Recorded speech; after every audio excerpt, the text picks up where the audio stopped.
যদি কোনো ব্যক্তি 5 ওয়াক্ত সালাত আদায় করে, 5 ওয়াক্ত সালাত আদায় করার মাধ্যমে সেজদাতে, রুকুতে, বৈঠকে, তারপরে তাকবীরে তাহরিমার পরে যদি আল্লাহর কাছে তার মনের কিছু কথা যাহা কিছু আছে, আপদ বিপদ বালা মুসিবত যাহা কিছু তার প্রয়োজন আল্লাহর কাছে বলার, আল্লাহর কাছে চাওয়ার, যদি সে রুকুতে থাকে আল্লাহকে যদি বলে যে আল্লাহ আমি খুব অভাবে আছি, আমার অভাবটা তুমি দূর করো। সেজদাতে যাওয়ার পরে সে যদি বলে যে আল্লাহ আমি অনেক অসুস্থ, আমাকে তুমি সুস্থ করে দাও, এই দোয়া যদি সালাতের মধ্যে করে তার দোয়াগুলো আল্লাহ পাক রব্বুল আলামিন সব কবুল করে নেবেন। বলেন সুবহানাল্লাহ। আসসালামু আলাইকুম ওয়া রাহমাতুল্লাহি ওয়া বারাকাতুহু। ইন্নাল হামদালিল্লাহ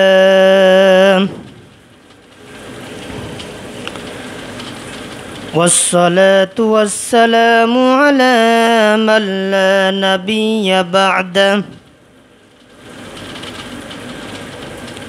আউযু বিল্লাহি মিনাশ শাইতানির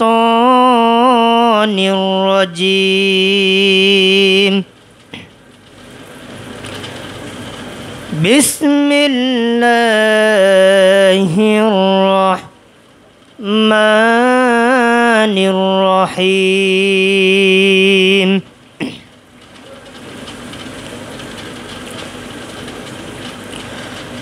فأقيموا الصلاة وآتوا الزكاة واعتصموا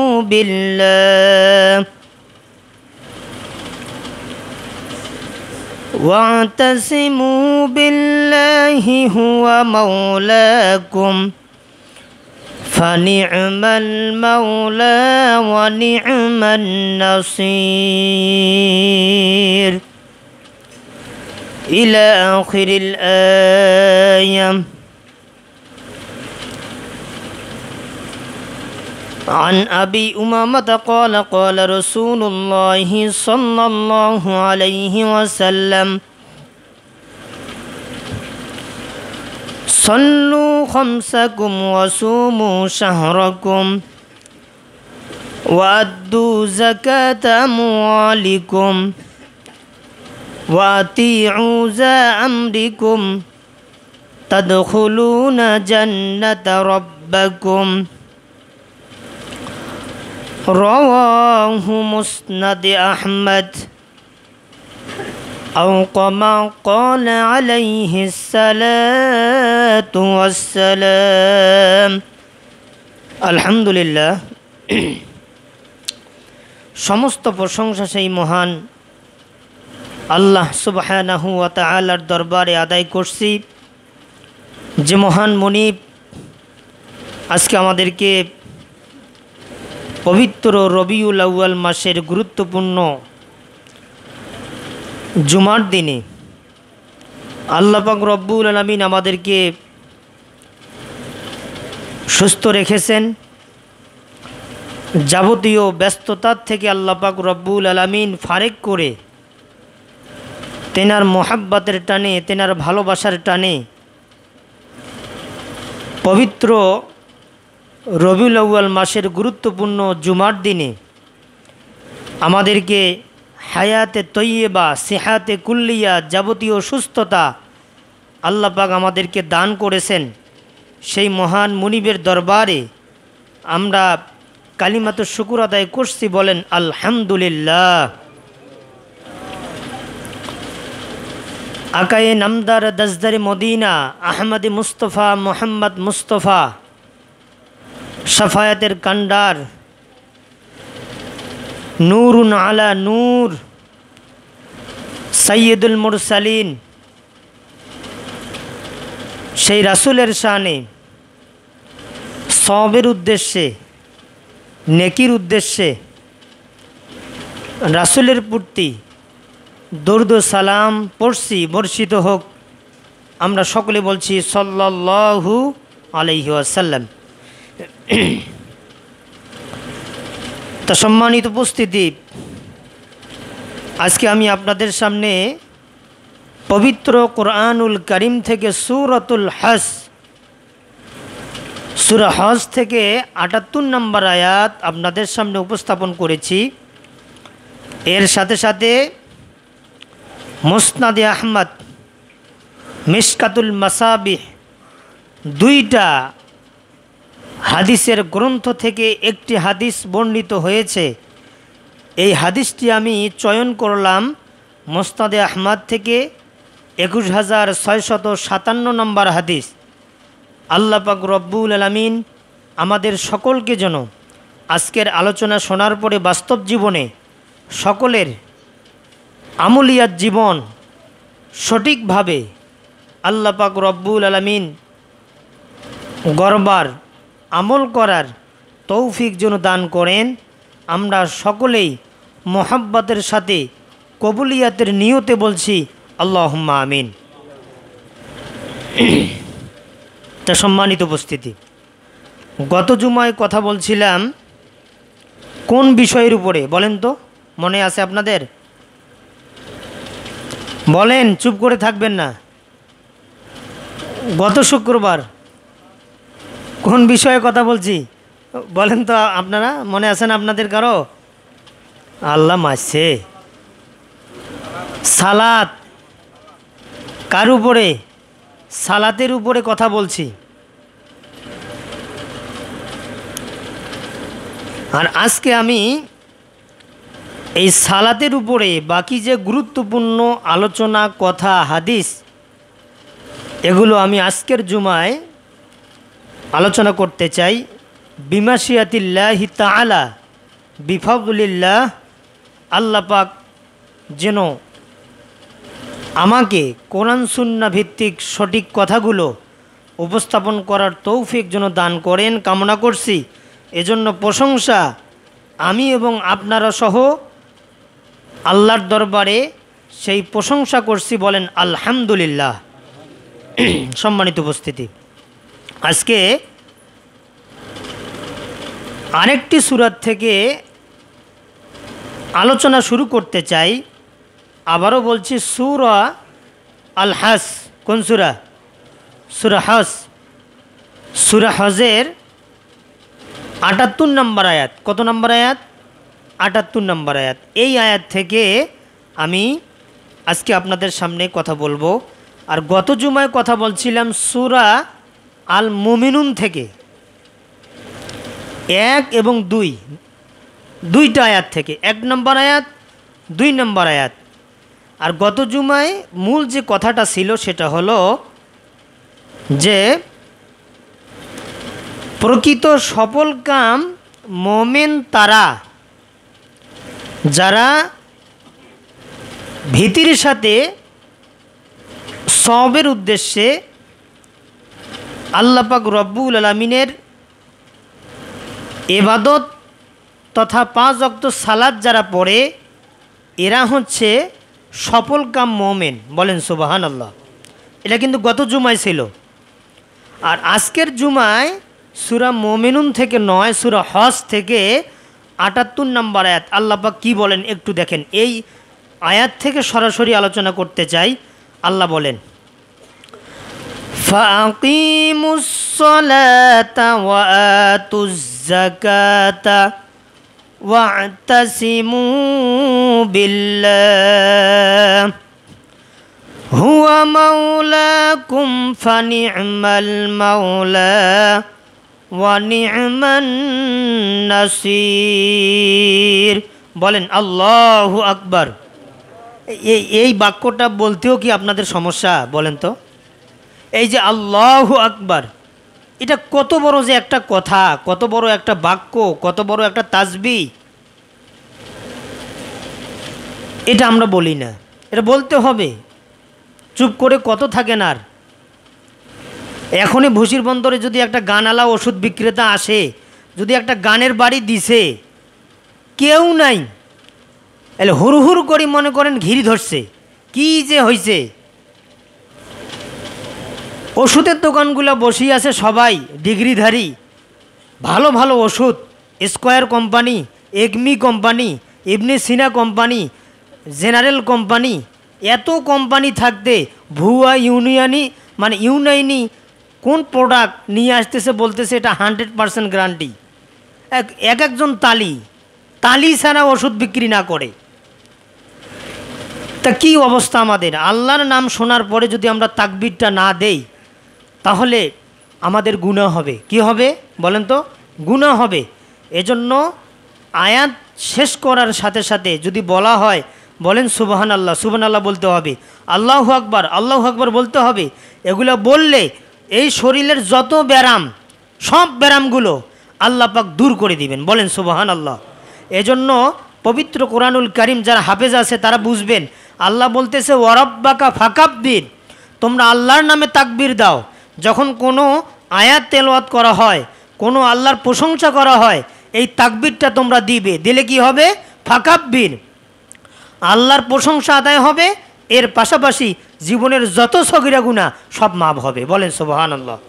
তা সম্মানিত উপস্থিতি, আল্লাহ পাক বললেন এই আয়াতের ভিতরে, এই আয়াতের মধ্যে 6টা বিষয় সম্পর্কে আল্লাহ বলছে। কয়টা বিষয়? 6টা। এর মধ্যে আল্লাহ পাক বলেন ফাকিমুস সালাত, 1 নম্বর তোমরা সালাত আদায় করো। কি করো? সালাত আদায় করো।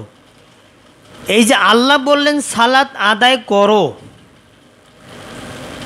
এর ফজিলত সম্পর্কে, সালাত আদায় করলে কি হবে এর ফজিলত সম্পর্কে আপনি যদি এখন হাদিস ঘাটেন, মুসনাদে আহমদ, বলেন তো কি নাম? ও ভাই সবাইকে বলতে হবে কি নাম? মুসনাদে আহমদ। হাদিসের নামগুলো বললেও সব, এগুলো তো আরবি নাম। মুসনাদে আহমদের 21,657 নম্বর হাদিস। 21,000 বলেন 21,657 নম্বর হাদিস। এই হাদিস এখন আপনারা শুনবেন, এখন বললেন, এখন শুনবেন। কি শুনবেন?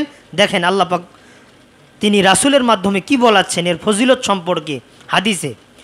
এই হাদিসের রাবি হচ্ছে উমামা বাহিলি রাদিয়াল্লাহু তাআলা আনহু। তিনি বলেন সল্লু খমসাকুম, যদি কোনো ব্যক্তি 5 ওয়াক্ত সালাত কায়েম করে, 5 ওয়াক্ত সালাত যদি পড়ে, আল্লাহর নবী বলল ওয়াসুমু শাহরাকুম, 2 নম্বর সে যদি পবিত্র মাহে রমাদান মাসের সিয়াম রাখে, 3 নম্বর ওয়াদ্দু যাকাত আমওয়ালিকুম, আল্লাহ পাক রব্বুল আলামিন তাকে যত ধন সম্পদ দিয়েছেন এগুলোর থেকে যদি 3 নম্বরে আল্লাহ রাস্তায় জাকাত প্রদান করে, কয়টা গেল? সবাই বলেন কয়টা? 3টা। আর তারপরে আরেকটা কথা বলা হয়েছে ওয়াতিউ যা আমরিকুম, এর অর্থ হলো তোমাদের ঊর্ধ্বতন, তোমাদের আনুগত্য, তোমাদের নেতা, এক কথায় তোমাদের ইমাম যারা আছে তাদের তোমরা আনুগত্য করবে। তারপরে আল্লাহর নবী সাল্লাল্লাহু আলাইহি ওয়াসাল্লাম তিনি বললেন শেষে তাদখুলুনা জান্নাতা রব্বাকুম, এই 4টা কাজ যদি তোমরা করো, আমি রাসূল বলতেছি আল্লাহ পাক রব্বুল আলামিন তোমাদেরকে বিনা হিসাবে জান্নাতে প্রবেশ করবেন। বলেন সুবহানাল্লাহ। তাহলে বলেন তো কয়টার কথা বললাম? কয়টা কাজ? 4টা কাজ। 1 নম্বর সল্লু খমসাকুম, 5 ওয়াক্ত সালাত পড়তে হবে। 2 নম্বরে আল্লাহর নবী সাল্লাল্লাহু আলাইহি ওয়াসাল্লাম তিনি বললেন রমজান মাসে সিয়াম রাখতে হবে। 3 নম্বরে জাকাত প্রদান করতে হবে। আর 4 নম্বরে ইমামের আনুগত্য করতে হবে। এই 4টা কাজ যদি আমরা করতে পারি তাহলে বিনা হিসাবে জান্নাত দেবেন কে? সবাই বলেন আল্লাহ দিবেন জান্নাত। এখন আসেন, অনেক আলেম ওলামা বক্তব্য দেয়। কি বক্তব্য দেয়? যে নামাজ পড়লে আল্লাহ জান্নাত দিবে না। আছে কি না? বলে কি? শোনেন নাই আপনারা? যে নামাজ পড়লে জান্নাত দিবে এরকম গ্যারান্টি নাই বলে, অনেকজনে বলে। আমি তাদেরকে বলছি আপনারা হাদিস নাম্বারটা মুখস্থ করবেন।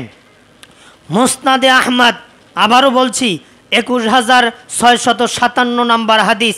এই হাদিসটা দিবেন যখনই বক্তব্য দিবে যে নামাজ পড়লে জান্নাত পাওয়া যায় না, নামাজ পড়লে জান্নাতের কথা আল্লাহ পাক বলেন নাই, এ কথা যখন বলবে তখন বলবেন যে হুজুর, আমাদের হুজুর নীলফামারীর থেকে আসে মুসনাদে আহমদ, এই হাদিসের গ্রন্থ থেকে 21657 নম্বর হাদিস। এই হাদিসটাতে আল্লাহর নবী সাল্লাল্লাহু আলাইহি ওয়াসাল্লাম তিনি স্পষ্টভাবে বলছে যে সালাত পড়লে বিনা হিসাবে আল্লাহ পাক রব্বুল আলামিন জান্নাত দান করবেন। এই কথাটা আল্লাহ পাক রব্বুল আলামিন রাসূলের মাধ্যমে রাসূলকে স্পষ্টভাবে জানাই দিয়েছেন। তাহলে বলেন, এই যে সালাত যে আমরা পড়ি, এই যে সালাত আমরা পড়তেছি, এই সালাত পড়ার যে আমাদের মূল কারণ সেটা কি আছে না নাই বলেন তো?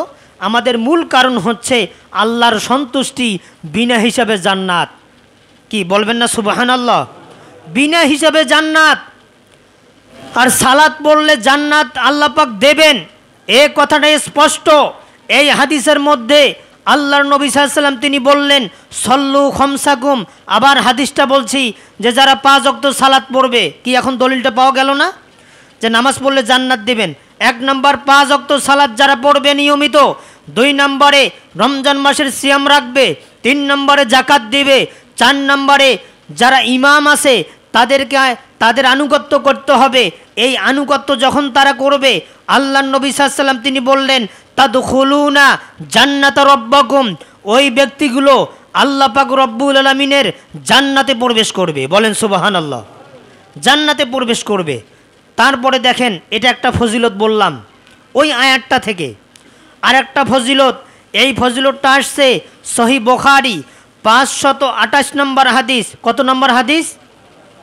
528। এই হাদিসটার রাবি হচ্ছে হযরত আবু হুরায়রা রাদিয়াল্লাহু তাআলা আনহু। তিনি বলেন, আল্লাহর নবী সাল্লাল্লাহু আলাইহি ওয়াসাল্লাম তিনি বললেন যে তোমাদের বাড়ির সামন দিয়ে যদি একটা নহর প্রবাহিত হয়, একটা নদী প্রবাহিত হয়, ওই নদীতে যদি তোমরা 5 বার গোসল করো। কয়বার? কথাটা কার? আল্লাহর নবীর। কথাটা কার? আল্লাহর নবীর। আল্লাহর হাদিসটা বোঝেন। আল্লাহর নবী বলতেছেন যে তোমাদের বাড়ির সামন দিয়ে একটা নদী প্রবাহিত হচ্ছে, ওই নদীতে তোমরা 5 বার গোসল করতেছো। কয়বার? 5 বার। যে তোমরা 5 বার গোসল করতেছো, তোমাদের শরীরে কি কোনো ময়লা থাকতে পারে? এ কথাটা আল্লাহর নবী সাহাবীদেরকে বলতেছেন, উপস্থিত সাহাবীদেরকে বলতেছেন কোনো ময়লা থাকতে পারে? তখন সাহাবারা বলতেছে লা ইয়াবক, না, কোনো ময়লা থাকতে পারে না। আল্লাহর নবী বলতেছেন ঠিক তেমনি এটাই হচ্ছে 5 ওয়াক্ত সালাত আদায় করার উদাহরণ। যদি কোনো ব্যক্তি 5 ওয়াক্ত সালাত আদায় করে, ওর জীবনের যত সমস্ত গুনাহ, কোনো গুনাহ খাতা আল্লাহ পাক রব্বুল আলামিন রাখবেন না, সব গুনাহ মাফ। বলেন সুবহানাল্লাহ, সব গুনাহ মাফ। 5 ওয়াক্ত সালাত আদায় করলে যদি গুনাহ মাফ হয়, ওই ব্যক্তিটা তো মাসুম হয়ে গেল, তার জন্য তো জান্নাত। পরের মুসনাদে আহমদের হাদিসটা আসছে তাদখুলুনা জান্নাতা রাব্বাকুম, সালাত পড়লেই আল্লাহ পাক জান্নাত দেবেন। তা সালাত পড়তে হবে ওইভাবে যেন 5 ওয়াক্ত সালাত পড়ি আল্লাহর নবীর উদাহরণ, যাতে করে শরীরে কোনো গুনাহ থাকে না, ময়লার মতো। ঠিক তেমনি ওই উদাহরণ যদি সঠিক হয়, আল্লাহর নবী সাল্লাল্লাহু আলাইহি ওয়াসাল্লাম যদি স্পষ্টভাবে বললেন, এজন্য সালাত 5 ওয়াক্ত আমাদেরকে সঠিক নিয়তে, খালেস নিয়তে, খুশু খুজুর সাথে আমাদেরকে সালাত পড়তে হবে। সালাত পড়লেই তাদখুলুনাল জান্নাত রাব্বাকুম, আল্লাহ জান্নাত দান করবেন।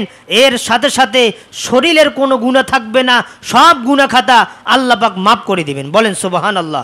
এটা সালাতের ফজিলত। আরেকটা হাদিস আল্লাহর নবী সাল্লাল্লাহু আলাইহি ওয়াসাল্লাম তিনি বলেছেন, যদি কোনো ব্যক্তি 5 ওয়াক্ত সালাত আদায় করে, 5 ওয়াক্ত সালাত আদায় করার মাধ্যমে সেজদাতে, রুকুতে, বৈঠকে, তারপরে তাকবীরে তাহরিমার পরে যদি আল্লাহর কাছে তার মনের কিছু কথা, যাহা কিছু আছে, আপদ বিপদ বালা মুসিবত, যাহা কিছু তার প্রয়োজন আল্লাহর কাছে বলার, আল্লাহর কাছে চাওয়ার, যদি সে রুকুতে থাকে, আল্লাহকে যদি বলে যে আল্লাহ আমি খুব অভাবে আছি, আমার অভাবটা তুমি দূর করো। সেজদাতে যাওয়ার পরে সে যদি বলে যে আল্লাহ আমি অনেক অসুস্থ, আমাকে তুমি সুস্থ করে দাও, এই দোয়া যদি সালাতের মধ্যে করে, তার দোয়াগুলো আল্লাহ পাক রব্বুল আলামিন সব কবুল করে নেবেন। বলেন সুবহানাল্লাহ। এটা আসছে মিশকাতুল মাসাবি, হাদিস নাম্বার 78। 578। এই হাদিসে স্পষ্টভাবে আল্লাহর নবী সাল্লাল্লাহু আলাইহি ওয়াসাল্লাম তিনি বলেছেন। তাহলে আল্লাহর নবী তিনি যে সালাত সম্পর্কে বক্তব্যগুলো দিয়েছেন, এই বক্তব্যগুলো যদি আমরা মেনে নিতে পারি, আমরা যদি আমল করতে পারি, তাহলে অবশ্যই এই সালাত আদায়ের মাধ্যমে, সালাত কবুলিয়াতের মাধ্যমে আল্লাহ পাক রব্বুল আলামিন আমাদের জিন্দিগির সমস্ত গুনাহখাতা ক্ষমা করে দিবেন। বলেন সুবহানাল্লাহ। তাহলে সালাত আদায় করলে কি হয়? গুনাহ কি হয়? গুনাহ মাফ হয়। এখন আসেন, সালাত যদি কেউ না পড়ে, আমরা দেখতেছি অনেক মানুষ সুস্থ থাকার পরেও সালাত পড়ে না, মসজিদে আসে না। যারা মসজিদে আসলো না, সালাত পড়লো না, স্পষ্ট ফতোয়া, ফতোয়ায়ে আরকানুল ইসলাম একটা ফতোয়ার কেতাব, এই ফতোয়ার কেতাবে স্পষ্ট হাদিসটা নিয়ে আসছে, এরা যদি মৃত্যুবরণ করে তাদের জানাজা কোনো ভালো নেককার ব্যক্তিরা পড়তে পারবে না, কোনো ইমানদার ব্যক্তিরা পড়তে পারবে না, তার জানাজা ভালো ইমাম পড়াতে পারবে না। তার জানাজা পড়াবে কেমন লোক? যারা সালাত পড়ে না। জানাজা পিছনে পড়বে কেমন লোক? যে মারা গেছে সেই ধরনের লোক তার জানাজার সালাত পড়াবে। তার বাড়িতে কোনো অনুষ্ঠান ইসলামী শরিয়া ভিত্তিক হবে না, করা যাবে না, নিষেধ। কারণ হলো যারা সালাত পড়লো না এরা কাফের। এরা কি?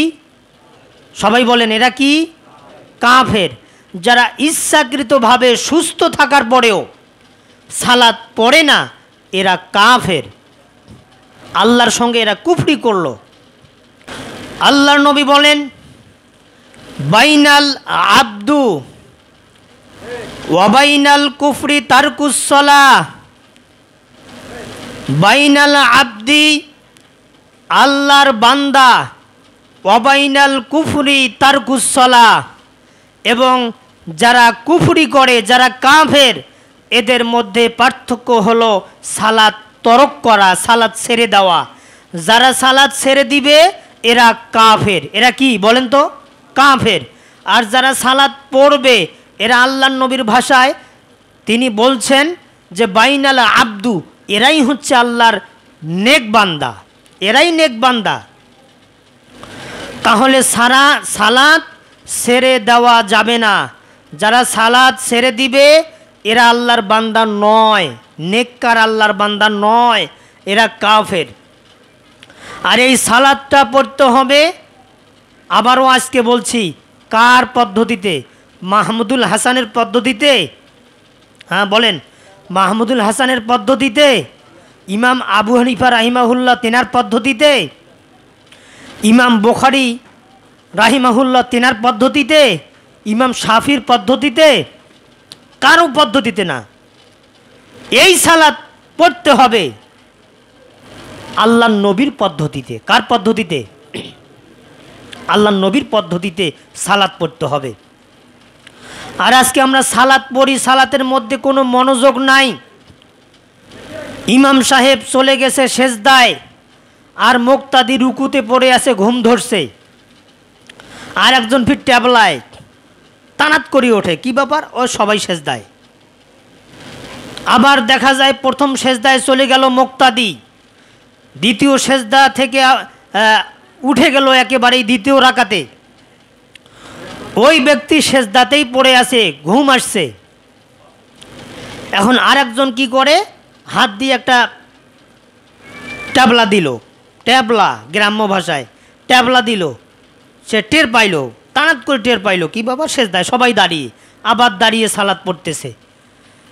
সালাতের মধ্যে যে ঘুম আসতেছে, এটা কি সালাত আল্লাহর জন্য পড়তেছে না শয়তানের? সালাত যখন আমরা পড়ব একাগ্র চিত্তে, আমাদেরকে মনে করতে হবে যে আমি যখন সেজদা দিচ্ছি আমি আল্লাহর পায়ে সেজদা দিচ্ছি। বলেন সুবহানাল্লাহ। আল্লাহর পায়ে সেজদা দিচ্ছি। যখন আমি সালাতে দাঁড়াইলাম, তাকবীরে তাহরিমা বাধার পরে আমি যখন মাথাটা নত করে কেরাত পড়তেছি, তখন আমাদেরকে মনে করতে হবে যে আল্লাহ আমার সামনে। কে কে আমাদের সামনে? আল্লাহ আমাদের সামনে, এটা মনে করতে হবে আমাদেরকে। এই ভয়ে আমাদেরকে সালাত পড়তে হবে। এই সালাতটা পড়লেই কবুল করে নেবেন কে? বলেন, আল্লাহ কবুল করে নেবেন। আল্লাহ কবুল করলে কোনো আর সমস্যা আছে নাকি? কোনো সমস্যা নাই। গত জুমায় বলি নাই যে কিয়ামতের মাঠে সর্বপ্রথম সালাত, সালাত কবুল, সব কবুল। সালাত নাই, কিচ্ছু নাই, আপনার কোনো আমল আপনার খাটবে না। এখন দেখেন, যারা নামাজি ছিল না এই গ্রাম থেকে, আপনারা একটু লক্ষ্য করেন, নাম না বলেন, একটু মনে রাখেন, মনে করেন, একটু খেয়াল রাখেন যে অনেক লোক আছে সালাতবিহীন মারা গেছে, নামাজ পড়ে নাই, মারা গেছে। তার জন্য ইমাম সাহেব দোয়া করছে, জানাজার সালাত পড়াইছে, আবার চাহারাম দশরার সময় ডেকে এনে হাফেজ ইমাম তাদেরকে ডেকে এনে দোয়া করতেছে। এখন বলেন, সে তো সালাত পড়লো না, পড়ে নাই জিন্দিগিতে, এখন মৃত্যুবরণ করলো, করার পরে এই যে তার জন্য দোয়াটা করতেছি, দোয়াটা কতটুকু গ্রহণ হবে একটু চিন্তা করেন তো, আপনার বিবেক দিয়ে চিন্তা করেন তো, আপনার বিবেক দিয়ে চিন্তা করেন। আর যদি আপনি হাদিসের স্কেল ফেলান, মাপকাঠি যদি আপনি ফেলান হাদিসের, ওই যে হাদিসটা বললাম, নামাজ পড়লে ইমানদার, না পড়লে কাফের। আর কাফেরদের স্থান কোথায় বলেন তো? জাহান্নামে। কোথায়? জাহান্নামে। তা নামাজ না পড়লে কোথায় যাবে? জাহান্নামে। আর মুসনাদে আহমদের হাদিস, এখানে কি বলছে যে সালাত পড়লে তাদখুলুনাল জান্নাতা রব্বাকুম, নামাজ পড়লেই জান্নাত। তাহলে ফয়সালা হয়ে গেল যে যারা সালাত পড়ে মৃত্যুবরণ করবে তাদের আমলনামা এবং তাদের অতিরিক্ত পরিবার থেকে কোরআন তেলাওয়াত, দোয়া যাহা কিছু করবে সবগুলো কবুল করে নেবেন কে? সব পৌঁছায় দিবেন কে? আল্লাহ পৌঁছায় দিবেন। আর যদি আপনার আমল না থাকে, আপনার কবরে কেমনে সব যাবে? কে দিবে? সব পৌঁছায় দিবে কে? আপনি বাঁচবেন কিভাবে? বাঁচতে পারবেন না। এজন্য সালাত ছেড়ে দিতে হবে না সালাত পড়তে হবে? বলেন তো সবাই। সালাত পড়তে হবে। সালাত কি এখানে যারা আপনারা আজকে উপস্থিত আছেন, এত মানুষ, আপনারা কি সবাই সালাত পড়েন? পড়েন? বলেন তো, পড়েন? সালাত পড়েন না। মুষ্টিময় কয়েকজন লোক 5 ওয়াক্ত পড়েন, আর বাকি কিন্তু সালাত পড়েন না।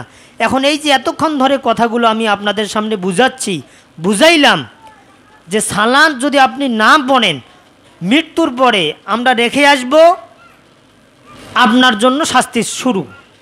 আপনি বাঁচতে পারবেন না, আযাব হবে, শাস্তি হবে, আপনাকে 99টি সাপ সবল মারবে, আপনাকে কবর চাপ দেবে, আপনি বাঁচতে পারবেন না। এজন্য সালাত, আবার বলেন, ছেড়ে দিতে হবে না পড়তে হবে? সালাত পড়তে হবে। শুধু জুমার দিন না এই 5 ওয়াক্ত? 5 ওয়াক্ত। তা যারা 5 ওয়াক্ত পড়েন না, 5 ওয়াক্ত পড়বেন তো। এই দেখেন সামনে মসজিদ রেডি, মসজিদ হয়ে গেছে।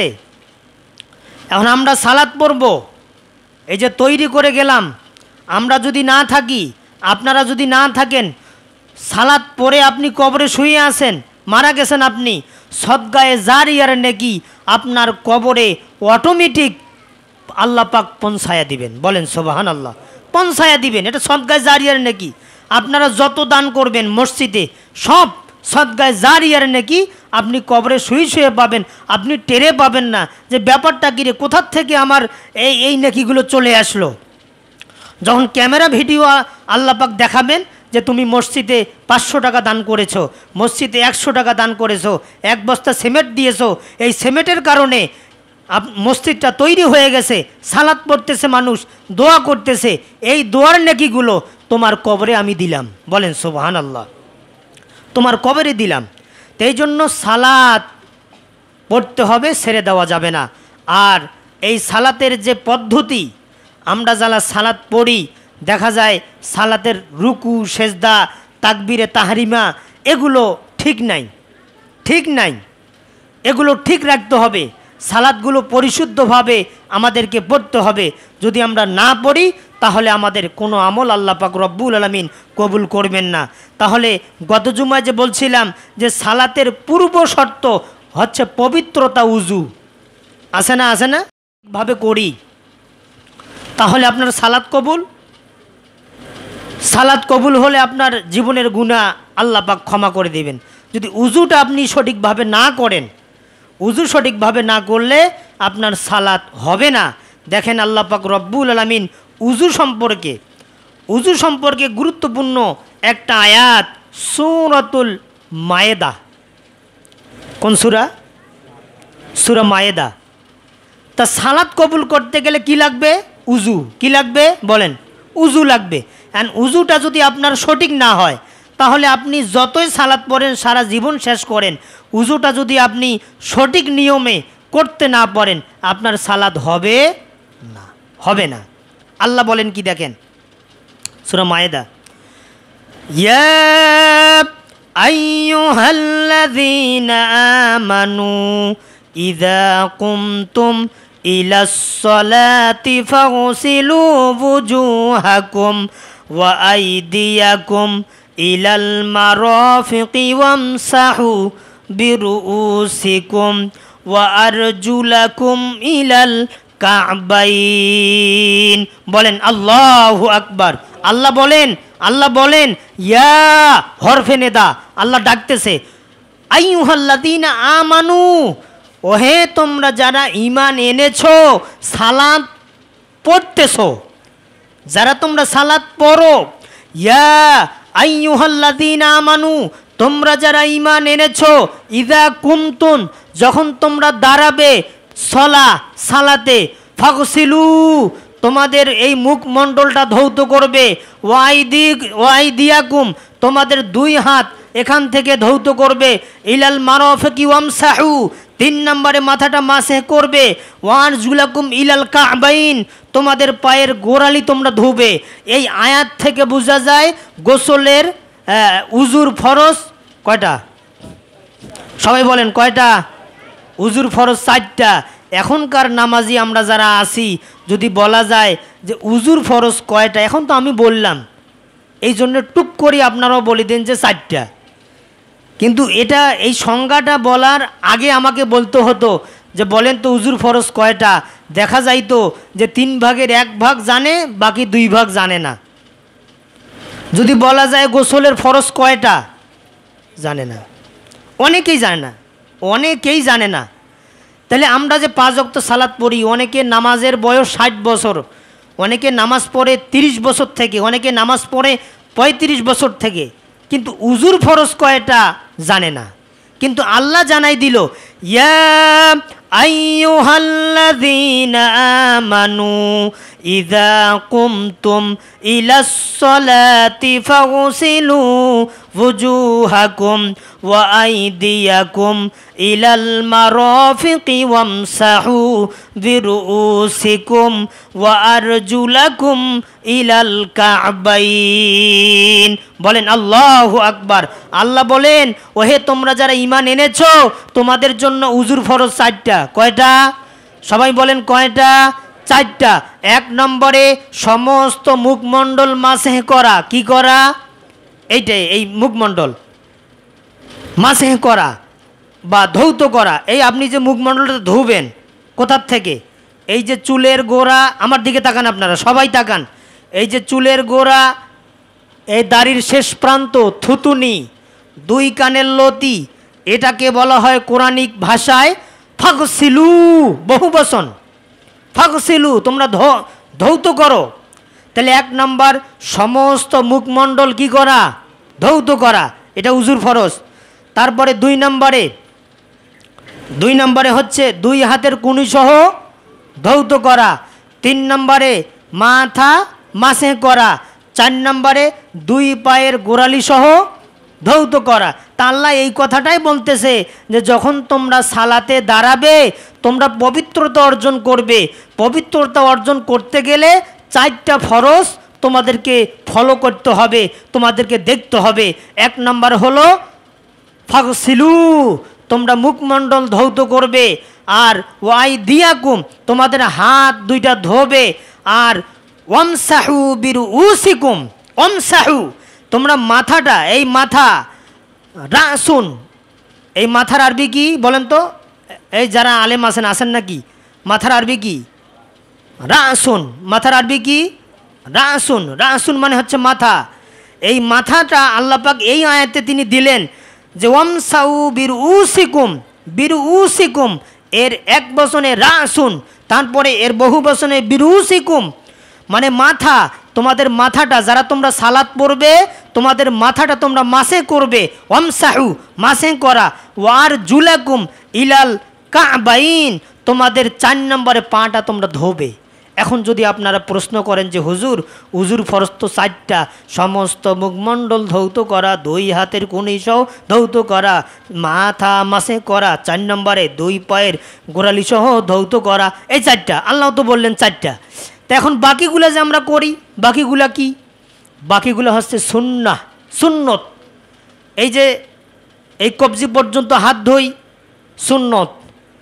3 বার কুলি করি, সুন্নত। নাকে পানি দেই কি, সুন্নত। এগুলো সব সুন্নাহ, কিন্তু ফরজ কয়টা বললাম? 4টা। তাহলে বলেন তো সালাতের পূর্ব শর্ত কি? উজু। সালাতের পূর্ব শর্ত কি? উজু।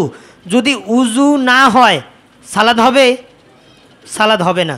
এজন্য উজুটা খুব সুন্দরভাবে করতে হবে। তা উজুটা আর 1টা মিনিট আছে, 1টা মিনিটের মধ্যে উজুটা আমি শুধু একটু আপনাদেরকে দেখাই দেই কিভাবে উজুটা করতে হবে। আমার দিকে সবাই তাকান, একজন এদিকে সে তাকাবেন না, উজুর প্রয়োজন আমাদের। মনে করেন 1 নম্বর, এই যে 2, এটা এইখান থেকে এটা কি বলে বলেন তো? কি বলে? কবজি। এই কবজি থেকে 3 বার ধোয়া সুন্নত। কয়বার? 3 বার ধোয়া সুন্নত। আর উজুর প্রত্যেকটা অঙ্গ 1 বার ধোয়া ফরজ। 1 বার ধোয়া। যদি কেউ 1 বার ধোয়, ভুল কর্মে দেখা গেছে কেউ 1 বার ধুয়ে ফেলছে, অনেকে মনে করে উজুটা কি হল কি হল না, 1 বার ধনু খালি উজু শেষ করি মনে হল, এটা কি হবে? কিন্তু 1 বার ধোয়া হচ্ছে ফরজ। 1 বার ধোয়া কি? ফরজ। আর 3 বার সুন্নত।